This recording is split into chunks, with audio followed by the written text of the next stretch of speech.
Assalamualaikum warahmatullahi wabarakatuh. Yang saya hormati Ibu Syarifah selaku dosen manajemen strategi. Ya, di sini kami akan mempresentasikan tugas akhir dari manajemen strategi yang berjudul konsep pelatihan. Ya, sebelum ke materi, alangkah baiknya perkenalkan diri dulu. Perkenalkan, nama saya Rusman. Perkenalkan, nama saya Wulan Nurjana. Halo, saya Ezekiel Sitohang. Oke, kita langsung ke materi saja, yaitu konsep pelatihan. Apa itu konsep pelatihan? Pelatihan merupakan proses sistematis yang dirancang untuk meningkatkan pengetahuan, keterampilan, dan sikap individu agar mampu menjalankan tugas dan tanggung jawab secara lebih efektif. Tidak hanya membantu individu dalam mengembangkan potensi diri, pelatihan juga menjadi strategi penting dalam meningkatkan kinerja organisasi secara keseluruhan. Menurut Gary Dessler 2015, pelatihan adalah proses pengajaran keterampilan dasar yang dibutuhkan karyawan untuk melaksanakan pekerjaannya.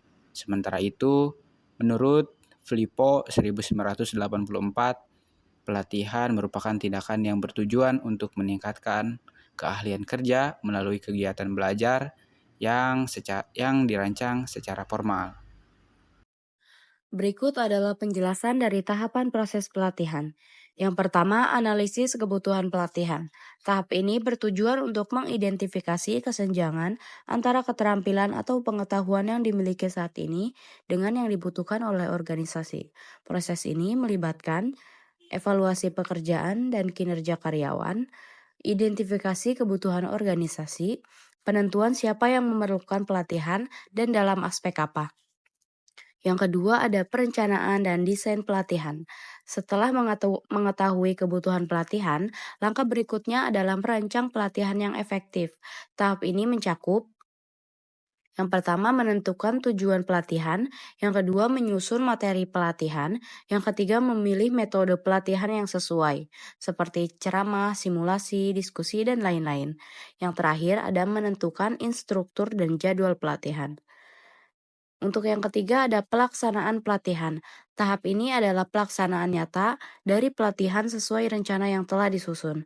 Beberapa hal penting dalam tahap ini, penyampaian materi oleh instruktur, keterlibatan aktif peserta, pengelolaan logistik dan sarana pelatihan. Yang keempat, evaluasi pelatihan. Evaluasi dilakukan untuk menilai sejauh mana pelatihan mencapai tujuannya. Bisa dilakukan melalui feedback peserta, tes atau asesmen, observasi perubahan perilaku di tempat kerja, dampak terhadap kinerja organisasi. Yang terakhir ada tindak lanjut dan pengembangan berkelanjutan.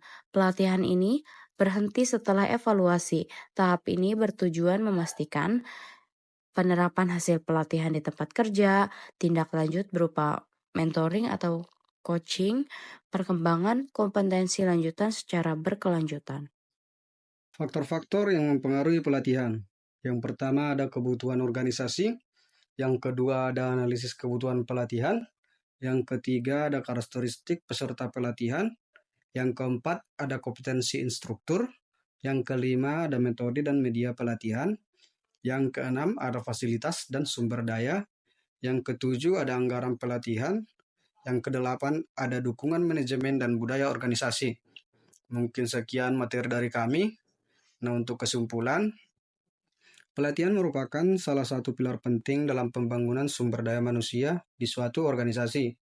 Melalui pelatihan, karyawan tidak hanya memperoleh pengetahuan dan keterampilan baru, tetapi juga meningkatkan sikap kerja, kepercayaan diri, dan kinerja secara keseluruhan. Terima kasih. Baik, sekian presentasi dari kami. Kurang lebihnya mohon maaf jika ada salah atau tutur kata dari kami.